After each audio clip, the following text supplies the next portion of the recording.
Amba TV, the television that brings you teachings, instructions, corrections, advice, and warning.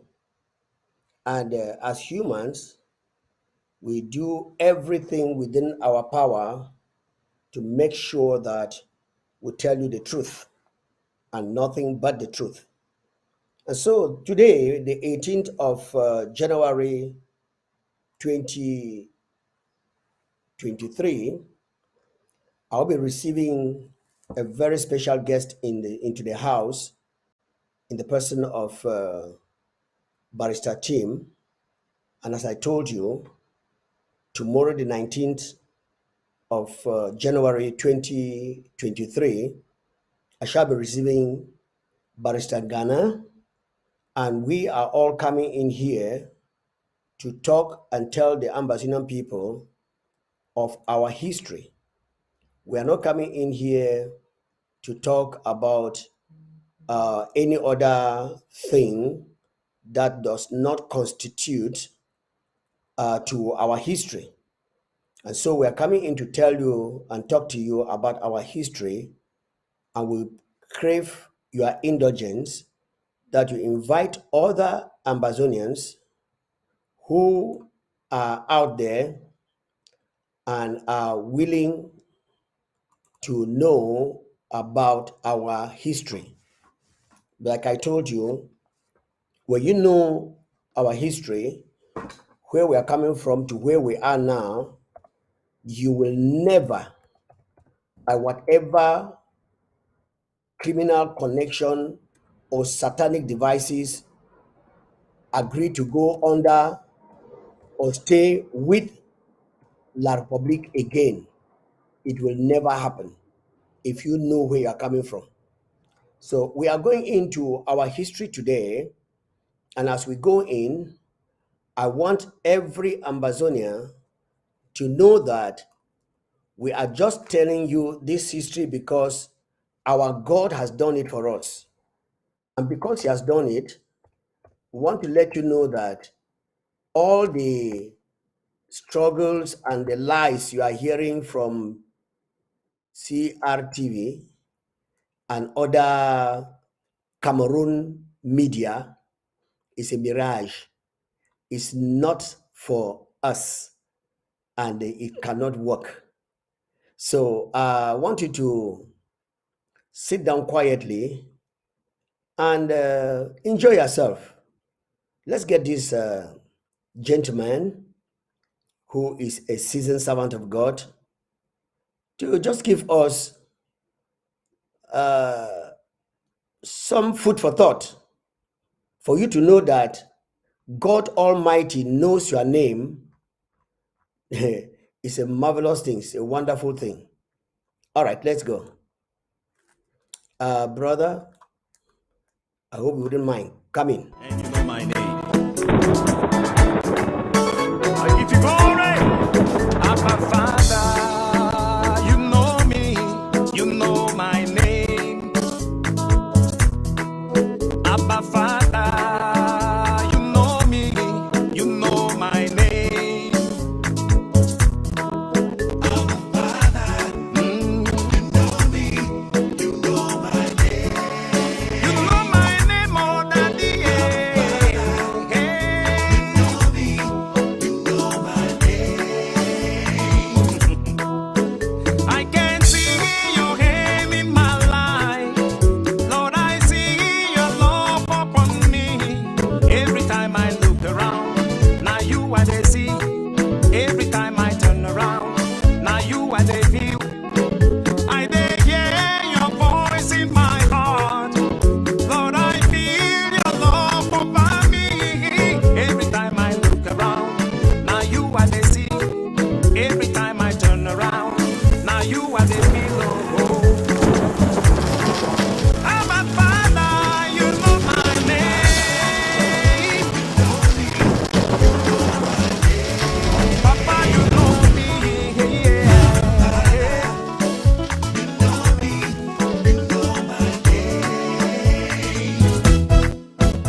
Thank you very much. Yes, our Father knows your name and knows the name of the Ambazonian people. And today, we are back here in our Amba history to tell you what is going on now. I'm sure you have heard enough and so much about where we are coming from, but we have not ended. And some people are telling me, historian, you people are very monotonous. I say, yes, we are. Because if our history has been and is part of you, you will not do what you are doing. Yes, you will agree with us, and definitely you will be.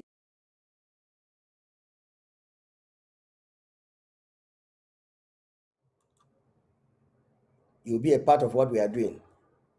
And because you are not, and because you have not understood, that's what we are saying.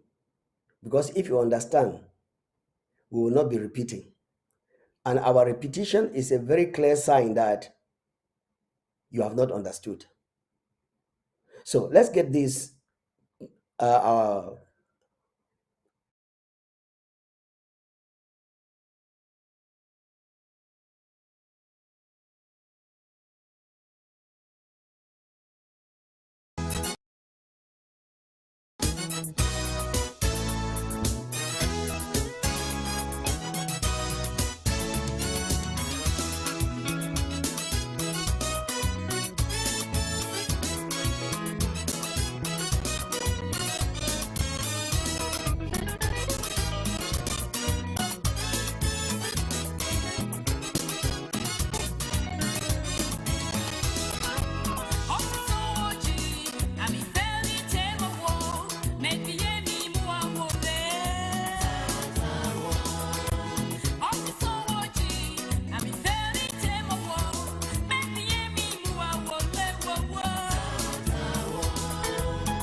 Thank you very much, Almighty God. There is no one like you. Greetings and welcome to our Amba history with our beloved historian, um, Barrister Timothy.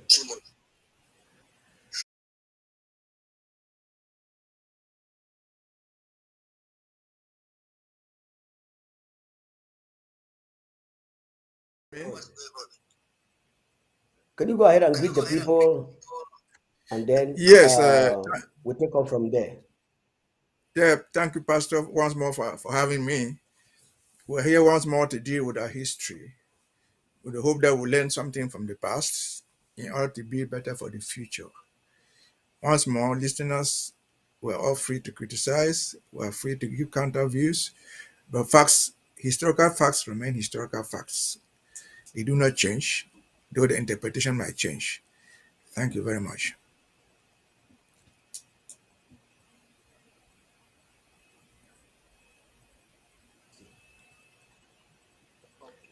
Thank you very much, Barrister, for that brief introduction.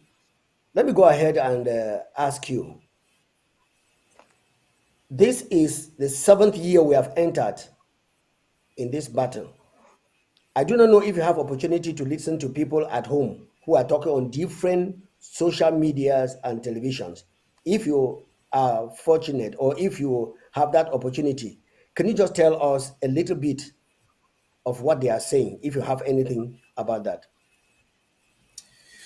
I think, although thousands of miles from home, I'm very, very close to home, to the villages and to the towns.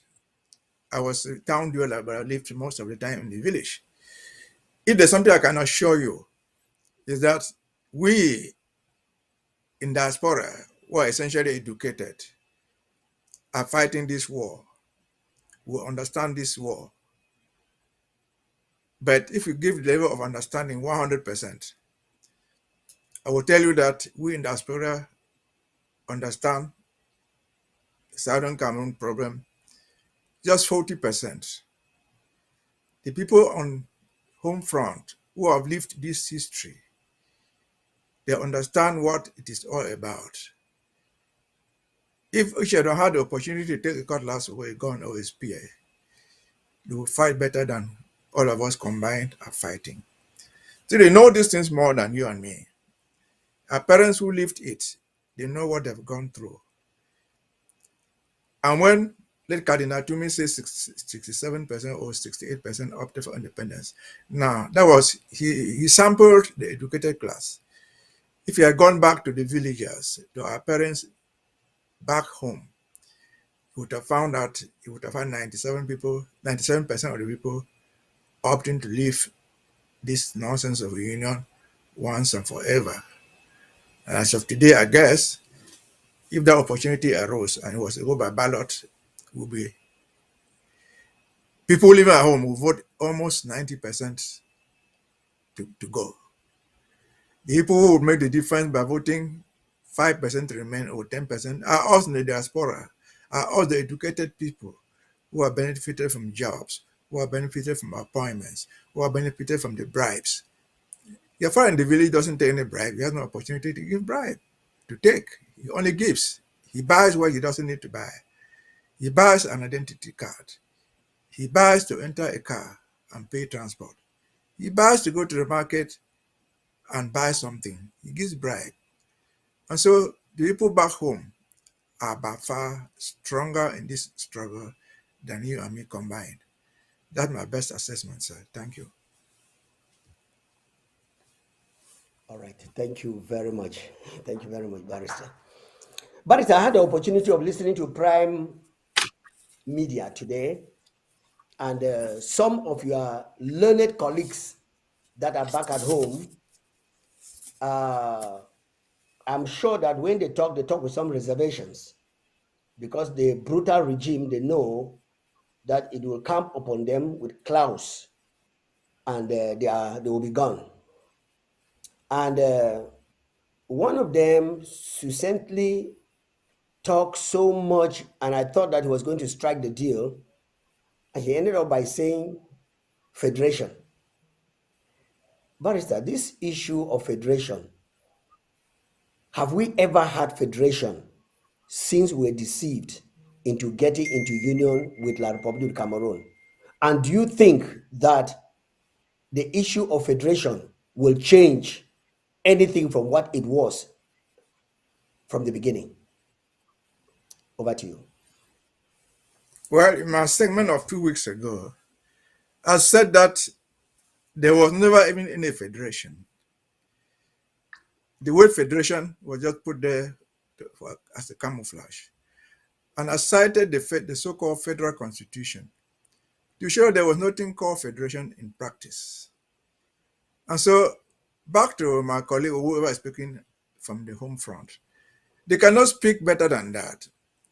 Experience has shown that whoever is against or who doesn't speak the language of the oppressor, that is Yawande, you're going to go.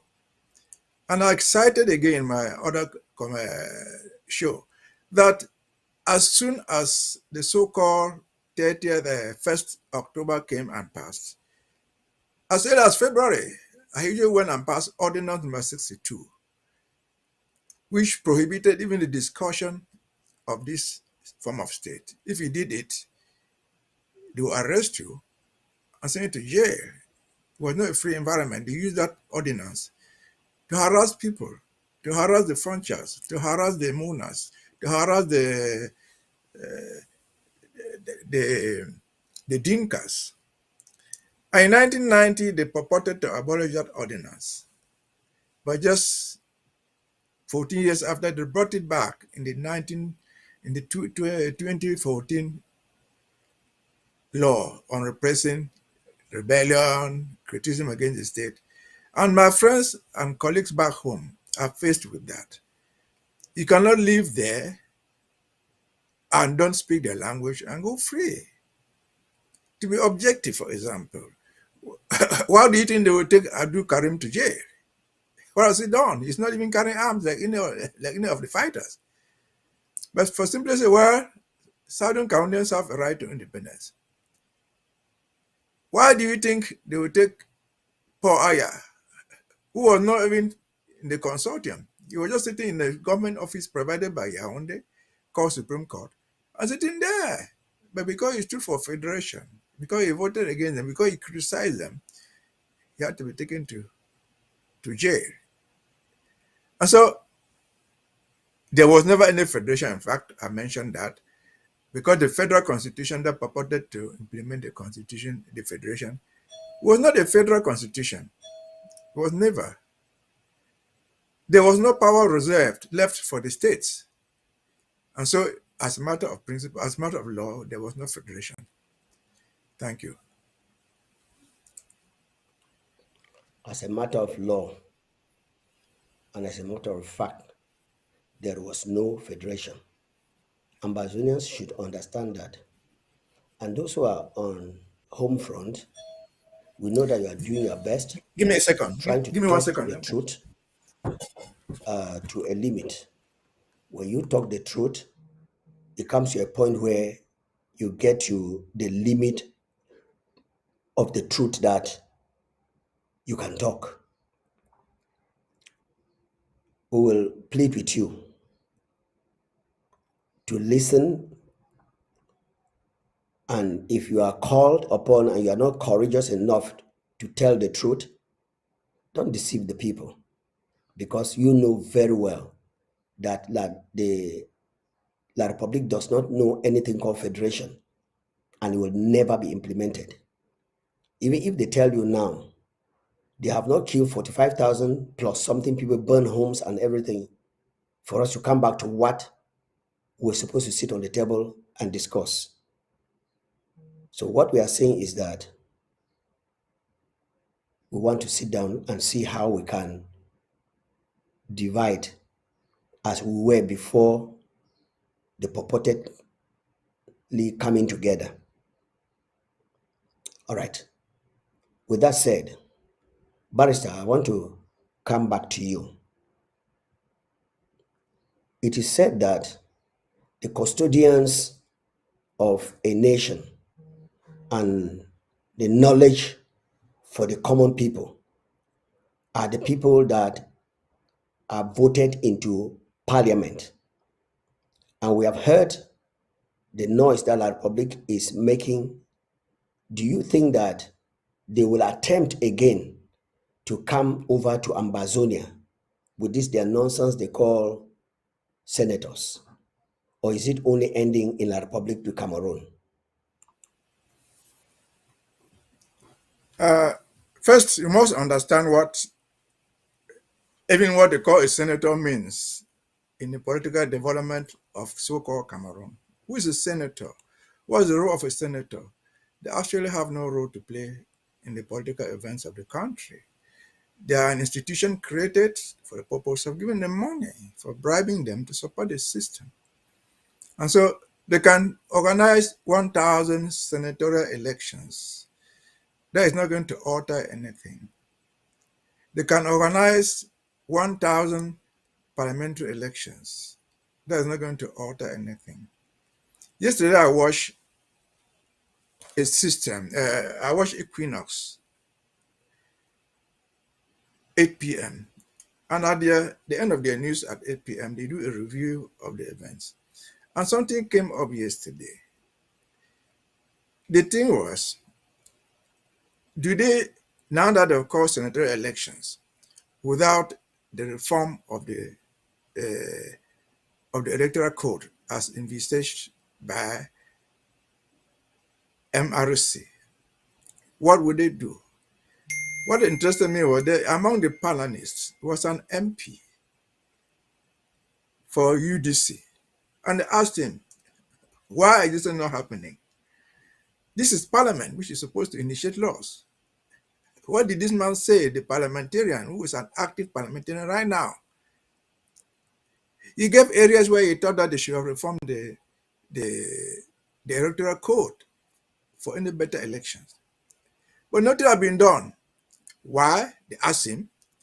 Because the president has not authorized it. This is a parliamentarian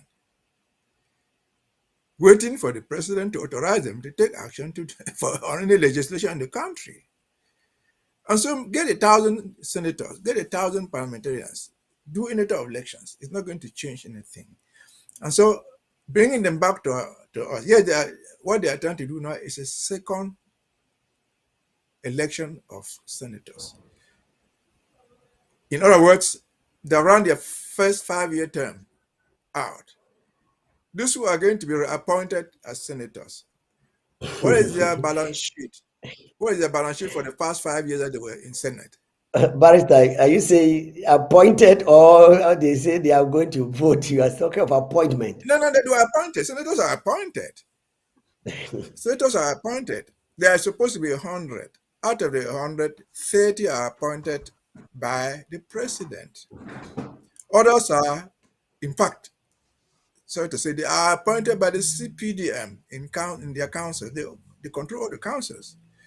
It's not a direct vote. They were not voted. They get the 7 senators from each region, they call it. The councils meet and appoint the 7 of them. Each region is supposed to give 10. And the president appoints the rest of the 30. So, but whatever is the case, what is their balance sheet for the past 5 years that they've been there? Zero balance sheet. Let us assume that we're all in one country called the Republic of Cameroon. This war has been going on for more than the senators were there. Let us call it a national crisis. What has the Senate done just to address the issue? Not even addressed, does not been addressed in the Senate even once. Instead, the other man, the other senator who was supposed to be there, who was there, one of us, who their voices frustration about the Senate not doing it, who they showed some support for the Anglophone cause. He was murdered. Senator Komando, he was murdered. In Bamanda, they have not even as much as heard any investigation as to his murder. So the senator meeting, zero. Zero. They are meant for giving people jobs. They exchange the jobs. You remember? Peter Mosonge was a member of the Senate. He was in the vice president of the Senate. When they found a more lucrative job for a bilingual commission, they removed him from the Senate. He removed him. I said, okay, you're no longer a senator. Go and become chairman of the whatever commission they call it there and get me a budget. That was a senator, number 2. And they promoted Tabitando, appointed him the vice. I'm dealing with the Senate. You have talked about the Senate. So what is the record of Mosonge as the vice president of the Senate for the time that he was there? Where is the record of Tabe Tando for the time that he was vice president of the Senate? I'm talking, these are Ambazonians who are Yeah, dying yeah. on gunshot. They have not even mentioned it as even once in the Senate. So has the Senate any value? Zero value. Absolutely zero. Thank you. Wow.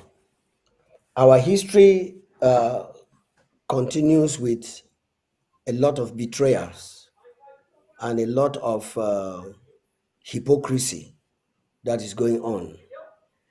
Some of the people you have mentioned, they are older than the independence of La République du Cameroon. Barrister, can you tell us whether these people are very ignorant of what happened in 1961? And if they are not ignorant, what do you think is the major thing that they think about the Amazonian people from where they come from? These people are not around. At the last outing we had here, I said that Yaoundé will not have succeeded in doing what they have done and continue to do if they did not find enablers, if they did not find black legs amongst ourselves. They used us. So it's not because they are ignorant. Now, and that will take me to where I wanted us to deal with today, whether there's some Yeah. ignorance or not. You see, we cry of total assimilation. We've talked about federation. But let us even say there was a federation. It existed from 1st October 1961 to 20th May 1972, just about 10 years. And it officially died, even though it had never existed. It was totally wiped out by the so-called referendum of 1972. But the coming of the referendum of 1972 was not so sudden. It was well prepared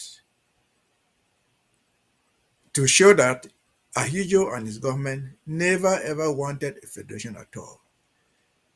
They destabilized or destroyed all the institutions of British Southern Cameroon, formerly West Cameroon. To a point that by 1972, when they said the federation was dead, it had died long before it got there. They did not destroy it with an axe or with a cutlass. They destroyed it with human beings sitting there, pretending or acting as Southern Cameroonians. And let me take to it, which I said before. The purported federation that was supposed to start 1st of October was supposed to have a state of West Cameroon with a prime minister sitting there, elected by the people. There was nothing in the federal constitution, even though it was not the federal constitution, that said that the president in Yaoundé will appoint his personal representative to come and sit in Buea.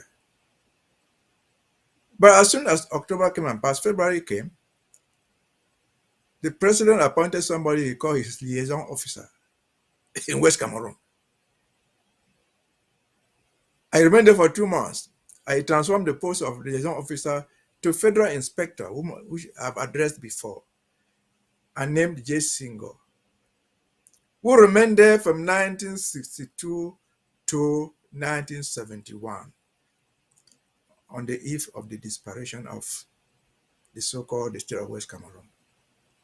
What was his job? His job was to do everything more than what the prime minister who was elected was supposed to do. He simply was put there to undercut or to undermine the president. Between that time, 1961, October, to 1972, in fact, very few federal laws were ever passed. Much of the legislation was by presidential decree. You find these things like taxes, how to deal with dual article pot, they were all came out by decrees. And were they doing this thing because we didn't know? No, some of us were there. Very learned men were there. Let us be reminded that in in the first federal government from West Cameroon, the most powerful people we had there were educated people. Amongst them, E.T. Igwe. E.T. Igwe was one of the first lawyers. He was a lawyer. And they used him, I mentioned this before. They used him, he was in fact before 1961, he was the last speaker of the West Cameroon House of Assembly, Southern Cameroon House of Assembly. Wow. And so when they purportedly formed the federation, 1st October, these are people who benefited most. And Aijo have been studying us. The two people who benefited most right there after 1961 plebiscite, immediately. Let us recall that the federal constitution provided that there will be a federal House of Assembly. This federal House of Assembly was to be composed of 50 parliamentarians. Of the 50 parliamentarians, 10 were to come from the West Cameroon, and 40 others will come from East Cameroon by virtue of their so-called population. So our first parliamentarians who went there, the first 10 who were all nominated, who were appointed, included E.T. Igwe. They included S.T. Muna. They included A.N. Juade. In fact, they were members of the former West Cameroon government, parliament. And all these people went there who are those who benefited most. In that federal government, the only full minister in that federal government of 1962 was S.T. Muna. He was the Minister of Post and Telecommunication. That was the arm of the full portfolio as a minister. And the second was Deputy Minister of Justice. Who was he? Was E.T. Igwe. Igwe was a lawyer. These are the people who sat there and oversaw the destruction of our institutions. The other person who was put there was A.N. Juade, who was made Deputy Minister of Justice, the Minister of Finance. He never even went to Yaoundé. But those are the facts. Those are the people they used. And as you progress, you see what happened between 1961 and 1972. How these people positioned themselves. Notably, E.T. Igwe and S.T. Muna. They are the one who took us to the demise of Southern Cameroon. And Igwe lived in the government house from the day he went to Yaoundé till he died. If you know Yaoundé, that is how if you live Ngwakele, you are going down to CBA, he passed the former judge and Ministry of Research. Yeah. The house is to the right. He lived there until he died. He lived there for more than 30 years. They all took his corpse from that place. That's the government house. And so you soon found him with Mona exchanging places here and there, changing places in the federal government. And so it's not, to answer your question, it's not because the people were done. No. Yeah, and they would not have succeeded until they found enablers. They found people among ourselves who were prepared to be a side out that they were going to use. And so they did that. Again, they were not just ignorant. Now, I don't think any of us here, many of us here don't have the intellectual acumen of A.N. Juade. That's what we honor him. A.N. Juade was just a good teacher. But he was a smart man. So they were not stupid. They were intelligent. And what happened to them was some of them were very egoistic.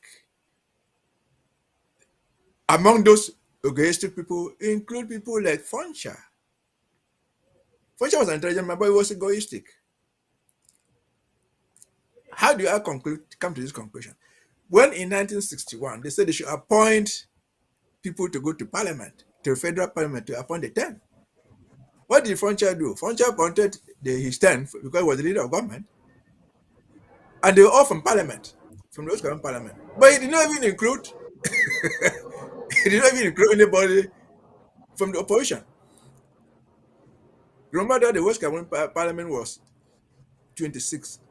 Foncha government had only 14. The opposition had 12. So what was the justice in promoting only KND people to go and sit in Yaoundé in the federal parliament? That was wrong. When he did that, it didn't go unnoticed. Mbili addressed it on the floor, said this is wrong. You cannot appoint only KNDP people to go to Yaoundé, whereas you only have a two vote majority in the House. She have appointed other people from CPNC too. And as you find here, as the thing progressed, as Frontier was being squeezed to death, he still hung on the apron springs of Ahijo, whom he thought was his protector, until he kicked him down and replaced him with Muna. So that was being egoistic for Muna. Muna was one of the very few who had smelled the walls of a university before he joined East Cameroon. They're going to London, I think, and did some diploma in education. ETA was a lawyer. So these were not villagers. They were educated by every standard of it. And so even if you go there, if you see what they gained from the so-called federal government, among all those old politicians who are all dead, whom will you point out to be the best? What have they left as history behind them? Nothing more than their families. Muna succeeded in getting what he got. He trained his children to be everywhere. He had 2 lawyers. He had doctors. The Funcha, have you seen the children of Funcha hanging anywhere? No. Have you seen the children of Indele hanging anywhere? No. No. But they were in leadership. Iti Wesa in Yaoundé, he trained his children to whatever he wanted. I saw them were medical doctors. So they are not being stupid. These are just selfish people. Thank you. Thank you, Barrister. Somebody just wrote here that you are honorable barrister. That I wasn't wrong to call you honorable. Anyway, let's go ahead. Barrister, with all that, this is our history. To the best of your knowledge, at this very point in time, with what you have just underlined now, do you see the Ambazonian quest running the same vein that these selfish, egoistic people did to put us in this mess? Are you seeing signs of the same tragedy that is happening to Ambazonians in this our quest now? No, I don't see it. I think, if anything, as I read everything positive to it. Shall we ever go back, for example, to the one-party system? Never, never, never. Take what is going on in the revolution right now. This infighting, Anu, Marian, that. Let us just call them political parties. Everybody is screaming for power, even though they are doing it the wrong way. But nobody is silencing them. They are free to say what they say. And so, going forward in Ambazonia, what happened to us in Yaoundé will never repeat itself. But to know why it happened in the first place, I said they needed enablers, but they needed structures to use against us, which structures will not exist in our system. They needed the one-party structure that would pass for politicians, but obey the will of the paymaster general. I just give you the example how when it came to appointing people to go to the Federal Assembly, 10 from West Cameroon. Remember that in East Cameroon, there was only one party, the UC. So they didn't have any problem. In West Cameroon, what multipartyism? When Foncha appointed only his people, people started criticizing. And that is what led us to what it is. Why was Ahijo ruling by decree between 1961 October to 1970? Why was he doing it by decree? The Constitution allowed him to do that. Because, as I said it last time, when East Cameroon got independence on the 1st of January 1960. There was no constitution. There was no election. Ahidjo was just put there. And you had to make these decrees to become law. It's written in the constitution that presidential decrees shall become law and ordinances. And so you needed these things. For example, where in the West Cameroon government did we sit? Remember that before we joined this book, what a currency. We're using the pound sterling. How did the pound sterling cease to be our legal tender? As early as 1962, April, Ahidjo took a decree and said the pound sterling is finished. You use the franc. And now people were running over that trying to change the money. They didn't even know what it meant. I remember my late father was a little bit big. My late father had a saving of, say, 50 pounds. He didn't know where to go and change this thing. He didn't know what it meant. But my brother, who was the teacher, had to go and change the money. Remember who campaigned for the plebiscite, for the referendum, for the plebiscite. They took the money, they were changing the money, 692 francs per pound. But that's not the issue. The issue is who authorized Ahidjo to abolish our currency. This thing should have passed through Parliament. It didn't pass through Parliament. So those institutions of ruling by decree will no longer exist. At least we're laying the foundation. We have right here what we call the interim government that was set up 30th of October 2017. At least they have the basic elements of to avoid dictatorship, to avoid decrees. They put in what they call at the time Restoration Council that was transformed into an interim House of Representatives. So they did not just leave whoever was the president to sit there and make decrees and other people in Boyo to go and fight in Meme or leave Meme to go and fight in Dian. No, that is not what happened. Again, fast forward, they needed those structures. Ahidjo Foncha appointed these people. And then the first presidential parliamentary elections to the National Assembly, to the Federal National Assembly, took place in 1964.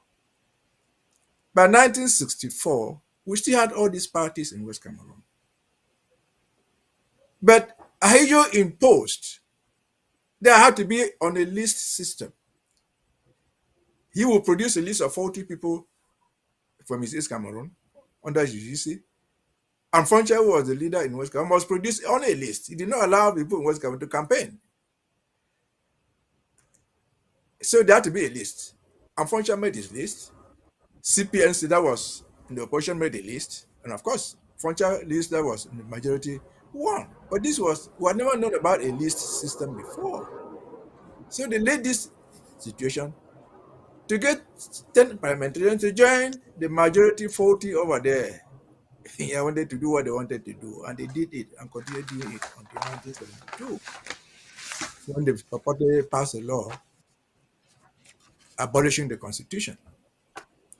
So, to answer your question, that will never happen when it comes to Ambazonia of tomorrow. Once again, thank you, Barrister. You are telling us that our history, the Amba history, which is going under the restoration of the government of the people you have just mentioned there, is taking back its position, in the sense that right now we have had, and we had the Restoration Council, we had the interim constitution, and what the defunct Restoration Council chairman was doing was exactly the dictatorialship of Madu Ahidjo, trying to put away everything constitution and go into disorganization and do things at his own volition. Don't you see, that was a kind of the La Republique kind of regime, where constitution is not regarded. even if they don't know how to read the Constitution, there are people who have studied enough to be able to read and interpret the Constitution. Do you think that the steps the President of the Federal Republic of Ambazonia, Dr. Samuel, took to make sure that that thing is replaced by the interim House of Representative is a right way of the democracy we had in the 1950s before 1960, 61, where Ahijo came in with all this dictatorship? And are you thinking, or are you saying that the method which the defunct, I don't like to call their names in some cases. I mean, when Komita stood up and became the kingmaker and became the king and became everything, was he completely going out of the interim constitution, or was he trying to institute the La Republique type of governance where you discard every institution of the country and you bring in what you have in your mind and what you have as your own idea? Yeah, I answer question, but let me make a correction. The transformation or replacement of the Restoration Council by the interim House of Representatives was not done by President Sako. Nah, President Sako did not issue a decree to do that. The replacement came out of the Washington, D.C. conclave that embodied Okay. a General Assembly of all Ambazonians. They Right. chose to replace it officially because they are the general body, they can amend the Constitution. So that Restoration Council was abolished, not by President Sako, but Right. by the By Washington, the D.C. body. conclave. Yes. So that's a error. Thank you. That's a mistake I wanted to correct. Going forward, Yeah. then, if you look at the old Restoration Council, the defunct Restoration Council, it was made up of people almost like what was in Southern County, people with personal greed and people who did not understand anything, just nothing. I would think that, this is my opinion, Kometa had no idea about constitutionality, but he was infected and still infected with the idea of ego or being relevant. That's why this, because how did Kometa got there? Kometa got there when the earlier Restoration Council was represented by groups, was representative of groups and regions. So he went in there not representing anybody other than the SCNC. The SCNC, or Europe, where Sama and the rest are supposed to be representing, are not different from if you are in SCNC or if you are in Europe, you are in Japan. Before being in Japan, before being in India, before being in Belgium, you belong to an LGA, you belong to a county back home. So once Berlin said, look, the Restoration Council at the time should be a compilation of counties and LGAs. The raison d'etre for having somebody represent a region or represent a group called SCNC ceased to exist. If Komota, for example, who comes from God Kotunja, I'm told, if he was a popular guy, the God Kotunja County would send him to the damn house. If whoever, Sama, if he was an important guy, Mezam, his county, should send him there. So what people in the Restoration Council, some of them knew a lot of things, but they wanted to remain relevant, and they still want to remain relevant. I asked this question many times before. The interim constitution provided for a president, but the interim constitution, before providing for a president and saying this and left and right and the Restoration Council, the conclave, the Zaria conclave, the fourth conclave, had created a government and named the president of that interim government called Sisiku Ayoktabe. It was in the resolution 34 There was no parliament, there was no constitution there. So what will you say reading that document? When they put him there on the 30th, they said the interim government is created today, led by Sisiko Ayoktabe. They didn't say how long Sisiko Ayoktabe was going to remain there. So where did these people come out with the limits, with the term limits? If anybody came in after Ayoktabe, like he was abducted, the man was continuing that term. And that's why the constitution came and said, okay, we're not going to deal with Ayoktabe being there or not. We'll continue what we have until we get to Boya. By the time we get to Boya, maybe some of us are dead, but those who get to Boya, we'll have 3 years to organize elections. They're shooting in black and white. Right. And so you find these people whose importance was whose view in the so-called Restoration Council was just to be relevant. They wanted also to be heard. Otherwise, I've asked them, on what basis did they think? Let me just give them credit for thinking. On what basis did they think that they will give Sako 2 years presidency? The very same Restoration Council will give Marianta 6 months.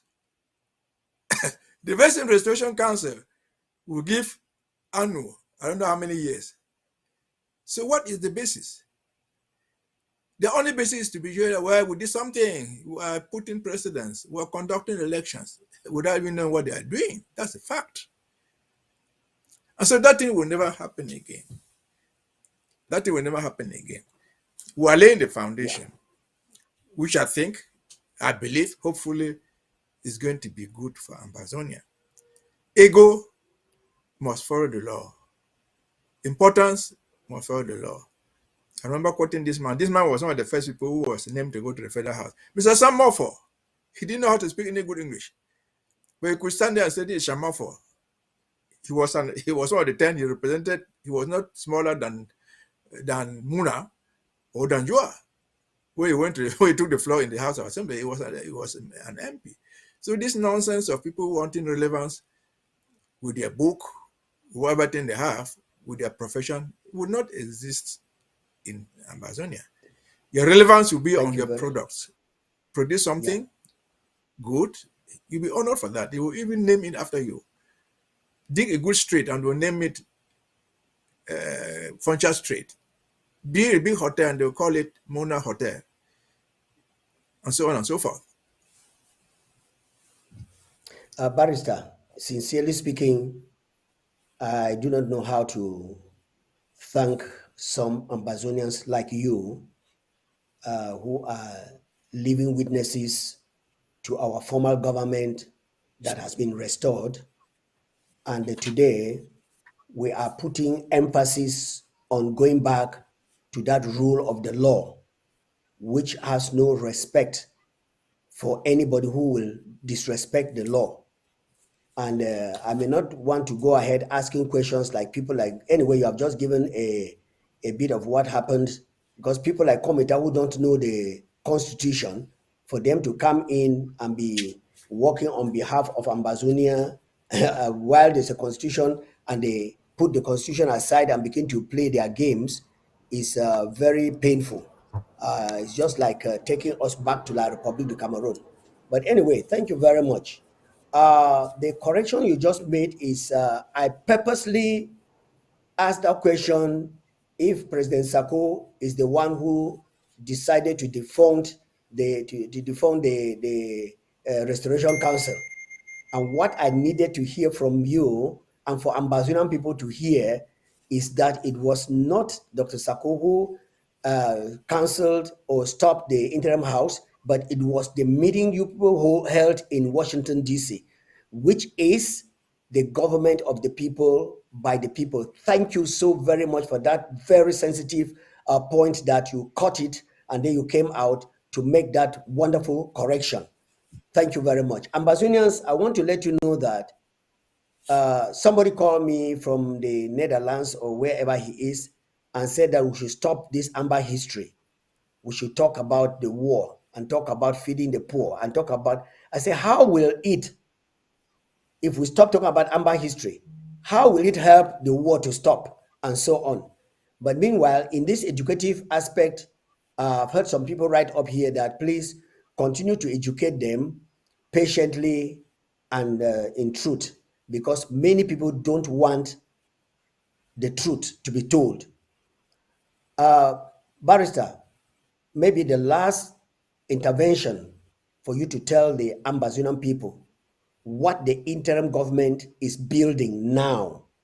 We are not building a social system for ourselves, and that's why even at this war period, the interim government has on several occasions sent out auditors, and some of them who don't want to go by the rule of the law have jumped out. And when they jump out, they start pointing fingers and saying a lot of things that are irrelevant.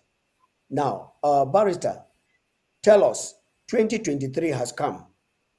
A few months ago, I don't know how many months to almost a year, when some people went out there, stopped the fighters from fighting, turned around and pointed a finger that is President Sako, who is doing nothing, and said all kinds of things.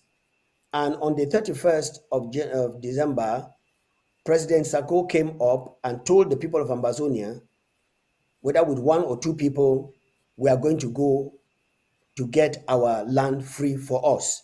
Now, these people who shouted and told everybody that they can do better, can you tell us where they are now in our Amba history? Because I know that you are following these things up very carefully and consciously and cautiously as one of the elites, the real elite of the Ambazonan people. Over to you, sir. I've said that, you see, revolutions always have sellouts, without which the enemy will not be able to fight you. What has happened to us has been a learning curve, and I'm sure we have learned a lot from it. The people, this struggle, whatever thing happened the last 1 year, has affected us, but it's also a place to learn something. I've always said this. I'm from the BLM, for example. In the 2017, 2018, there was no county stronger than the BLM. The Field Marshal, the Red Dragon, they fought. But this struggle has brought an impact on them. Not because the people are no longer there. Someone asked, okay, Field Marshal, let us say he's dead. If he died, did he carry the weapons and die with them? Well, the weapons that were bought for so many millions. You took them to his grave? Why are they not fighting? If he had died in a regular way, in a regular struggle, if he had not been brought down by the enablers, the remnants of his successors would have continued the battle. But before they killed Field Marshal finally, or before he died, the enablers successfully destroyed the county by trying to set up their own counties, their own LGAs, which until today are not functional. So how are you going to organize? Do you go organizing these people by going to take them from their houses? They were volunteers. And so they have not done themselves any good. Because by thinking that they were destroying Sako, they were destroying the branches, the roots of the tree that sustained the revolution. And now they are unable to put new branches on a fallen tree. They are able to put roots on anything. The interim government, as it is, that will not be led by President Sako, has survived or put in different structures to continue the job from where they ended. The Restoration Council, for example, in our own eyes, is no longer existent. They may dispute that. What can they say is their achievement since this nonsense of annual merit? What is the achievement of Restoration Council ever since? Nothing. The achievement is We don't talking. see any contribution from them. So Just making noise. they're dead. People die gradually. Some people die suddenly by accident. Some people take time to die. But death is not that you must be buried. You cease to be relevant if you're no longer doing the relevant things. And so do we expect all the years? Shall we survive? I think we shall survive, and I think we are surviving. Yes, If we were we're not surviving. surviving, CDN, Toronto would have been a success a year today. We have not found the resolution of CDN, Toronto. If we were not succeeding, the Canadian talks that were sold out by our friends, our brothers and sisters of all groups who were in Toronto, who were in Canada, they would have produced results. As of today, we find people running away from it. The very people who stood there to sell it, they're escaping from it. So what are they leaving? What is left standing after all those failures? Is the people who opposed it. And what are those who opposed it? Me and you, under one leadership of the interim government, under Sako, under Dr. Sako. And so we find them crumbling after the other. What is the record of achievement of Marianta for her 6 months tenure of office? Zero. Now today, by the Restoration Council, she's history. She's no longer the president. But what will she write in her achievement as the president of Ambazonia? Zero. The only thing she can record is that they stole some money from the treasury. And she doesn't even know what happened to it. It didn't account to her. As of today, what's the achievement of Mr. Anu as the president? We'll call him comrade. Two achievements. The fact that he wrote to Canada and said, okay, can't give us a plebiscite, a referendum. That's what he did, which he never gave him anyway. The fact that he invited somebody to come and talk demoralization and so on and so on, an expert teaching on how to demoralize our people. Has that achieved anything? Zero. So, has the struggle died now? If you are at least giving a listening ear to even after deceiving them, they would have given this referendum you asked for. So, okay, you people want a referendum, we're giving you. They didn't even give it, so that point is mute. They did not refuse to give it because we of the IG refused it now. They refused to give it because they will not give him. And so on and so forth. So, again, summary, we're not going to succeed without hurdles on the road. But we have to beat the hurdles and continue. And let me end here. I was saying that before you are the colonizers, they studied us. They put all the tools in place to destroy Southern Cameroon. And they thought they had destroyed Southern Cameroon after 10 years. Well, what do you think about it today? In 1964-65, I usually realized that this democracy in West Cameroon was going to be a threat to him, to his structure. What did he do? He came out with the idea of one party. He had one party in East Cameroon. In West Cameroon, we had the CUC, we had the KNDP, we had the CPNC, 3 or 4 parties. He brought it together and said, okay, let's all merge and form one party called the CNU. And what did he do? He deceived them. There were to be 30 delegates to sit down and form that thing. How many of them were from West Cameroon or Ambazonia? The Frontier whole government gave only 4 people. CPDM, CPNC of Ndele gave 2. CUC of ST Muna gave 2. So of the 30 delegates that were sitting down to form the CNU, there were less than 10 Ambazonians there. And they formed it. As soon as it was formed, he used it to destabilize the government of Jua by saying that, well, this election in 1964, we have won, but we have won as CNU.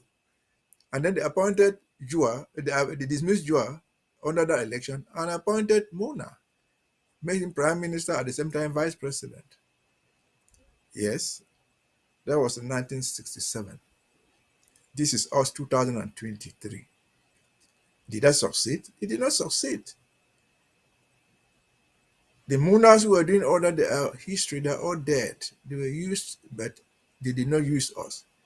As I said before, the bulk of our boys fighting on the ground.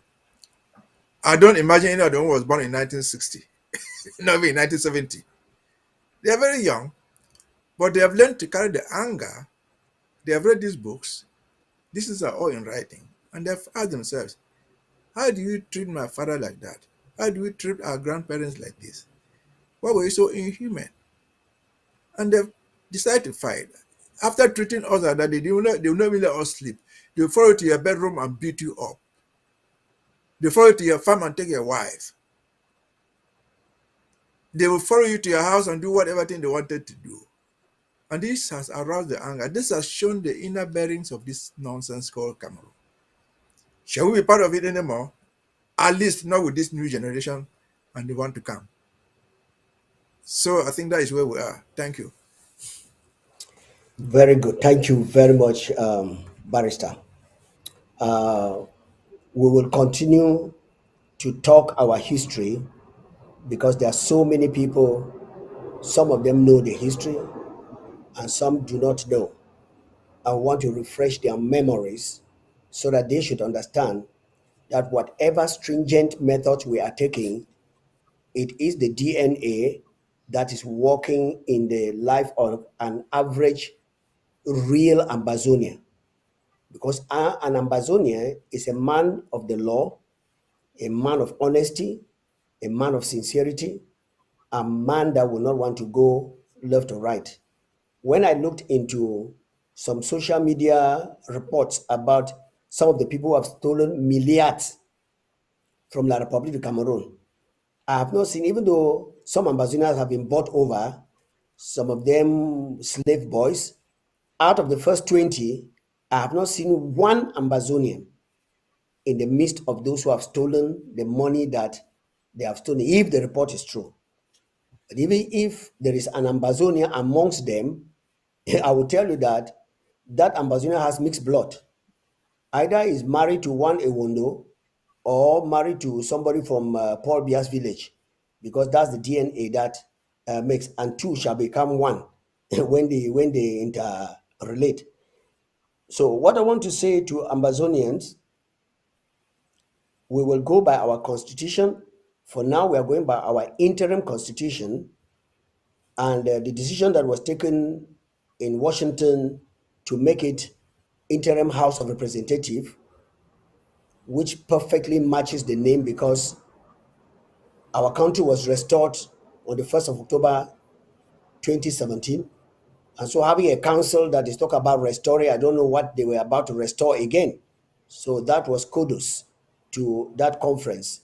And we are looking for more conferences and more sitting down for innovations and strategies to implement and make sure that the Constitution is obeyed as it was in the days of Endele, Jongo Foncha, and Gumjua, even though at that time some little things were coming in. Barrister, our time is up, but I just want to quickly beg these few minutes for you to comment on a thought that came into me concerning the plight of the Ambazonian people. Now, as you rightly related in the history of Ahijo's systematic pulling down our judicial system, that is the law of our land and the proceedings of our land, I came to look into it to see that when they pretended that we were coming to be one, meanwhile they had the agenda of assimilation. In that 1961 to 2000, to 1972, they tested the grounds and saw that whatever they were doing, our people were buying. In 1962, they said we are now united. I felt that that particular period upwards was for them to uproot everything that was an infrastructure of ours and completely devastate us. Then 1984, if you calculate it, it's almost 12 years.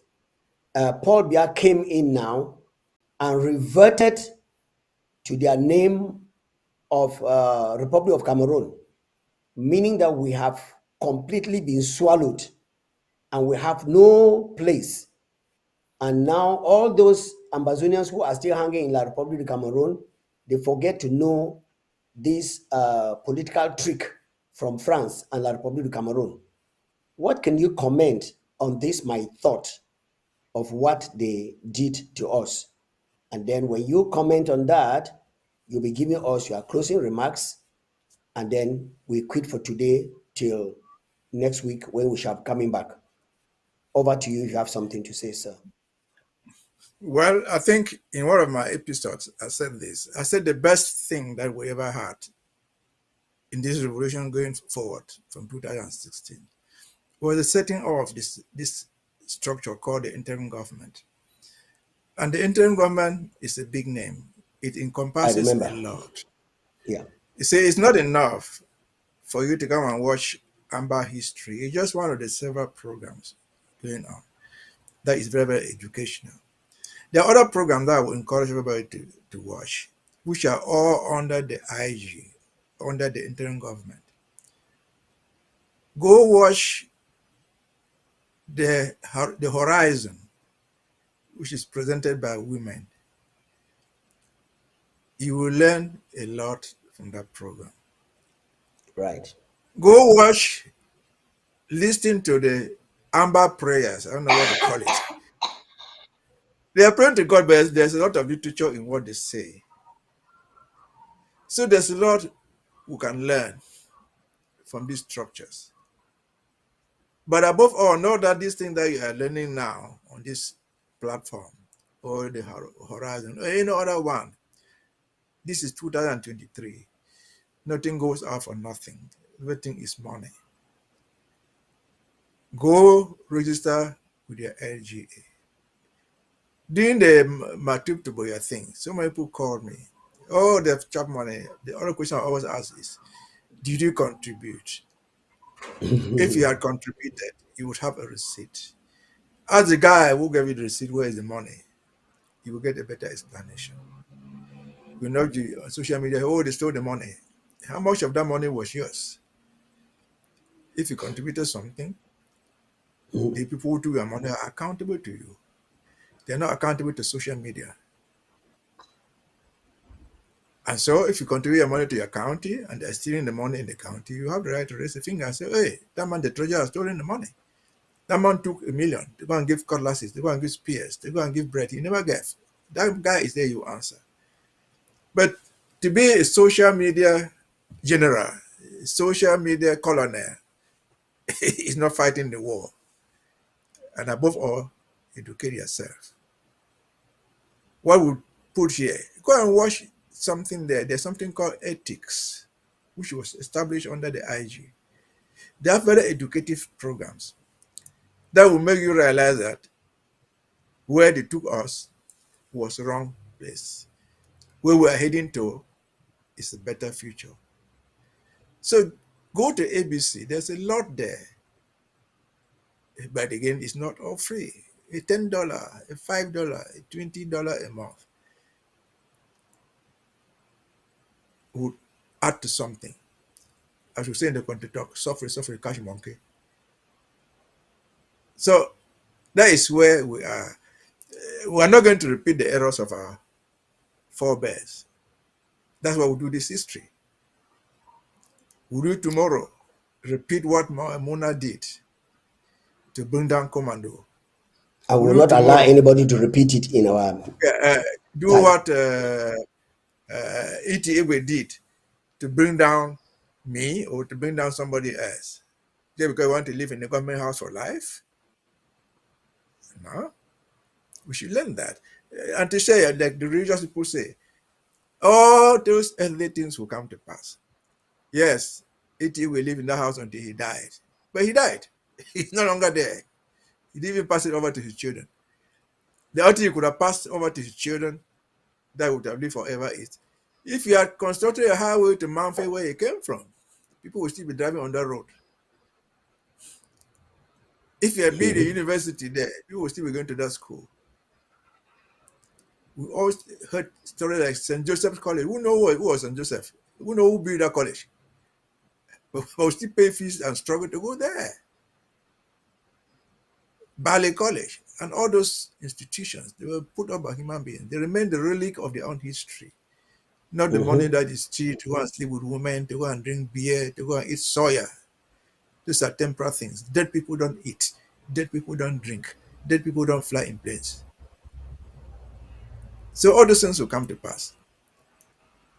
If Muna, in spite of all his viciousness, he died without even the 20-kilometer road from Bamda town to Mbengui. So where is his own relic? That he left his children? Yes, sure, they gave him a good burial. So what does Mbengui man think about him? That he died? That he was a speaker for centuries? He was president? He was vice president? And so what? And so what? What would the Mbengui man, Bomo man, remember him for? Historically, he left nothing there. And so let us cease to be over centralistic to ourselves. Let us know that we have a future. Let us know that, like we cry all these children killed in Garbo, children killed in Boy, it could have been your own child. It could have been mine. The children of the world are children of the world. You are a man of the world. Those children fighting for Ambazona dying. If they are dying in Kumbo, they are not dying for Kumbo. Because Ambazona will not be free without Kumbo. They are not dying go Kutinja because they want to save go Kutinja. No, they're saving Ambazonia. And so I will fly your flag in Menji. I will fly your flag in Bengui, even though you died in Dop. So let us have this idea of community, because as you say in our content talk, 5 fingers tie the bundle, not one. And the bundle is a collective of everybody, of everything that we have together. We're all in one bundle, the bundle of Ambazonians. We will succeed or fail together. But since we cannot fail, we will succeed together. Forget about the distractions. People can go to Toronto 1 million times. They can go to Canada 1 million times. You can go and hold Grand National Dialogue 50 more times. It's not going to change anything. But always people will always be doing that, because by going there, they make themselves relevant. They get some money. What happened then? Congo sources ran away after taking chunks of money from Elisme and the rest. What happened then? Nambere ran away. Money is all vanity. Thank you. Thank you very much, Barrister. I think we come to the end of our program today with you, and I'm sure that Ambazonians out there and people around the world, I am very, very sure that you have learned of our history and you know where we are coming from. That as far as Ambazonia is concerned, we are not La Republic people that were trying to break away. No, we were a different nation and we came to see if we could stay together, and it has not worked. And because it has not worked for the past 60 years plus, we decided to get out as we came in without any gunshot. But they came out with brutality because they felt that we are going to chicken out and then they will get everything that belongs to us. And unfortunately, we have noticed that even if La Republic gets everything that belongs to us, they will not even make the lives of their own people better, because with what they have already gathered from Ambazonia, we have not seen any good thing that they have done to the population. And worst of all, their oppressive language and system of government is what will not permit anybody to actually live or want to live on this planet Earth. But we are assuring Ambazonians with our history, as is being told by different people who have experienced and those who have had a foretaste of what happened in Ambazonia, that we are going back to where human life will be respected and where human life will become human life. That is why we come up with the Amba history, to teach and to inform the people of Ambazonia in particular and the rest of the world. Please, if you are Ambazonia, wherever you are, join your LGA, get into your county, stop sitting on the fence. Those who went out to deceive, either by proxy from La Republique du Cameroon or by their selfishness, as we heard some of our forefathers who were so selfish that we went into where we went into. Yeah, you have tried and just failed. Please come back into the house. Let's go ahead and then get these criminals out of our land. Once again, thank you for listening to us today, and we hope to see you next week, Monday. Barrister, you are shaking your head. Do you want to say something more before we can finally No, go? no, no, no. I've said All all right, I thank you very much. All right, I've said all what I needed to say for all right, today. all right. Thank you very much, Barrister. All right, people of Ambazonia, let's just get this Oto Sowoji, and then we call it quit for today. Oto Sowoji. I'm going to call one of my very good friends, but the Oto Sowoji is being interpreted right in the song, which says, Almighty God, all power belongs to you. You are almighty and you know everything. Let's just take it for a while and then we'll be gone.